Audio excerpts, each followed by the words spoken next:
Hey,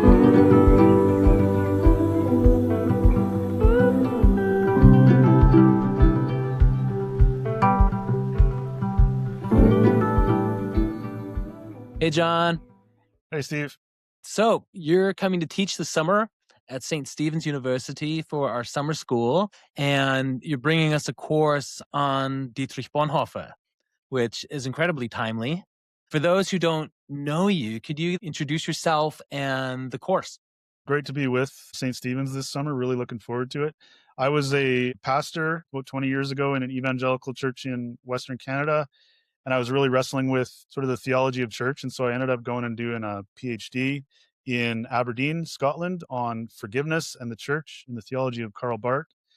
And that really opened my eyes not only to the vocation of teaching, which I now have kind of transitioned into, but also 20th century modern Protestant theology and some of the ways that it had really expanded or deepened our understanding of the church and the gospel of reconciliation. And that eventually led me to Dietrich Bonhoeffer, who was a contemporary of Barth's, who really pressed theology more specifically into the concrete ramifications for church and society. And of course, if people know of Bonhoeffer at all, they'll know that in 1930s and 40s Germany, that put him in the direct path of Nazism and the Nazification of the German church. And it ended up making his theology kind of pop or stand out for its contrast to the sort of slippery ways that Christians ended up siding with evil powers.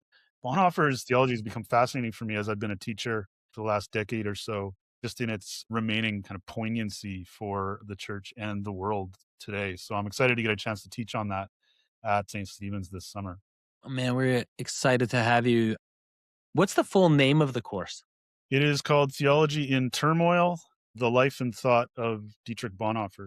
Flesh that out for me. What do you mean by theology in turmoil? Right. So, I mean, sometimes you get to be a theologian in peacetime, as they say, and sometimes you're a theologian in crisis. And I suppose we're never too far away from a crisis, but there are some times where it's just so pressing. And of course, in his day, Bonhoeffer was doing theology. He had just got his doctorate and published his dissertations when Hitler came to power.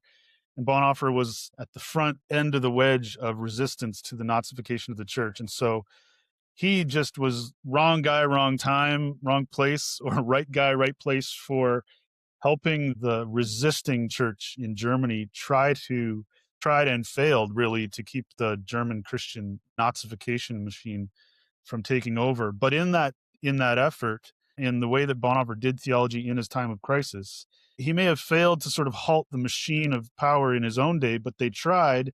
And from the record of his work and his theologizing about it, he bore witness to what it takes for the church to not be sucked in like this again. And so that witness is something we ignore to our peril, especially in a time like now, where it does seem like not just in the West, but all over the world, the mix of authoritarianism and religious sentiment create a kind of dangerous cocktail for people to unwittingly be sucked into systems of power that end up really being disastrous. Why this course and why now? I mean, Bonhoeffer would always be an interesting study at any time, aside from the sort of parallels to things that we're going through in North America today. And one of the reasons why Bonhoeffer is so interesting is that he did theology in a modern way, along with Karl Barth. One of the most important sort of theological moves of the 20th century, I would put it alongside liberation theologies, feminist theology, Black theology, post-colonial theology. These all really started to gain traction in the couple decades after Barth and Bonhoeffer.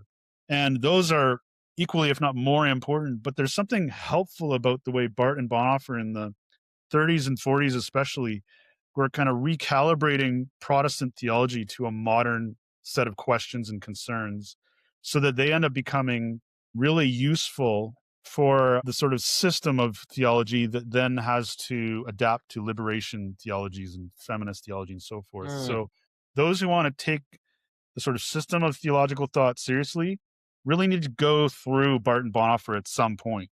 And so it's important in its own right. And it's fascinating too. Bonhoeffer was always really adept at making connections between theological convictions and the ramifications for the life of the church. and its witness in the Mm, world. So people that want to see the bridge from theory to practice rather than treat them as two separate things will really be helped by a quick study in Bonhoeffer. mm. What could students expect from the course itself? Yeah, they'll get a few things at once. I mean, one thing that's really fun about teaching a class on one theologian is that you kind of get to do a deep dive in someone's life story, like a biography. Right. And in Bonhoeffer's case, it's quite compelling. There's Yeah. dramatic twists and turns and a tragic end and a person with real personality. And that'll shine through in the readings. And as we go through sort of sequence of his life, students should expect to kind of get caught up in the narrative of someone's pretty fascinating life. And Yeah. so that on its own is quite a trip. But besides that, students should expect to be able to do some reading of their own on some pretty fascinating essays and important theological works. In the case of the essays, we'll read something that, say, Bonhoeffer got up at an ecumenical conference in Czechoslovakia in 1933, and he basically just like he did the 1933 version of a mic drop. Like it's an incredible essay, and we'll get to read that and then sort of take a minute and respond to this thing that feels like it could have been preached yesterday at our church and it would have felt like equally like a mic drop. So there'll be moments where we get to eavesdrop on a pretty intense and dramatic sort of theological moment. Anything else topic related you want people to know? I think one of the things you get in Bonhoeffer that maybe people might not realize, especially depending on the version of Bonhoeffer they've heard of through his sort of public fame. I assume you guys are going to read Metaxas. You're going to watch The Well, Angel. we won't read Metaxas because one thing students will see is that Metaxas gives a sort of co-opted version of Bonhoeffer. One thing I think students should note is that they're going to see that there are multiple Bonhoeffers. You can kind of have whatever Bonhoeffer you want, depending on how you want to spin them. And that's probably true of any theologian. You can sort of fit them into your own apparatus. But there's been some ways that Bonhoeffer's been misjudged, or at least narrowed, so that we don't hear the other dimensions of his thought. And one of the things people miss with Bonhoeffer is just how committed he was to working with and through community. We tend to think, if we've heard of Bonhoeffer, as here's this hero who stood against the crowd. And that's not untrue.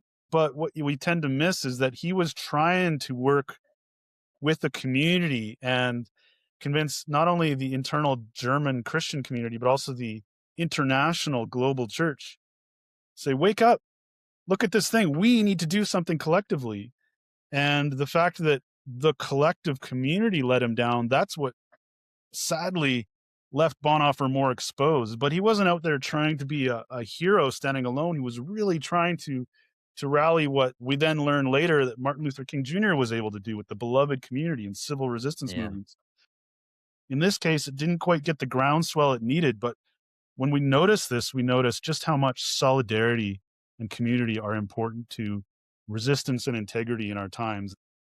We are finding ourselves globally in a season of rising forms of new fascisms and authoritarianism, state violence. So, in the midst of that, there's a lot of people who are wrestling. And I think Bonhoeffer is somebody very worthy of our reflection as we find ourselves in what you could call another Bonhoeffer moment. And so I wonder for you, Jon, like what would you say to young people or people in general who are wrestling with their faith in the contours and context of state violence? Well, on one level, I think the one that probably people are most aware of is that Bonhoeffer was writing and responding in real time to the rise of a sort of violent authoritarian regime. So, on one level, it'll be really important for people to read some of these essays for themselves or excerpts and see what it looked like to resist in the mode of theology. And that is to challenge the underrooting rationale for different governmental or church decisions. You go down to the theological underpinnings and you can actually sweep the carpet out from under the rationale that's given to these things. So on one level, that's probably what people already expect from Bonhoeffer. On another level, I think it's really important, and this is really what's invigorating me. In fact, I'm writing a book on Bonhoeffer right now for T&T Clark. I think one of the things to be aware of as Christians is that there's a view of the way that Christians should engage the secular world that runs something like this. God prefers the ways that Christians behave, and so Christians can use whatever power available to them to transform the secular world in their own image. Okay, so that means Christians will try to take power and use power for what they consider the greater good.